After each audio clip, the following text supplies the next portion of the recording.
மரண பயம் அகல என்ன செய்ய வேண்டும் என்பதை குறித்து இந்த பதிவில் பார்க்கலாம். ஒரு சிலருக்கு உடல் நலத்தின் மீதும் உயிரின் மீதும் அடிக்கடி பயம் ஏற்படும். நமக்கு மரணம் வந்துவிடுமோ என்று அஞ்சுவார்கள். இவர்கள் கரிநாளன்று பூஜை அறையில் விளக்கேற்றி கற்கண்டு திராட்சை நைவேத்தியமாக வைத்து தன்வந்திரி மூலமந்திரத்தை விருப்பமான எண்ணிக்கையில் பாராயணம் செய்யலாம். அதோடு விநாயகருடைய மூலமந்திரம், காயத்ரி மந்திரம், அஷ்டோத்திரம் ஆகியவைகளை ஒன்றாக சேர்த்து பாராயணம் செய்து வந்தால் படிப்படியாக பயம் நீங்கும். பொதுவாக கரிநாள் பூஜைக்கு உகந்த நாள்.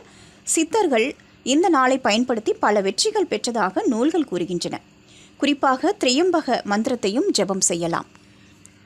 விதியை பதியினால் வெல்ல நவக்கிரகங்கள் சொல்லிய திட்டம், வேத மந்திரங்கள் சொல்ல இனி வெற்றி மட்டுமே கிட்டும்.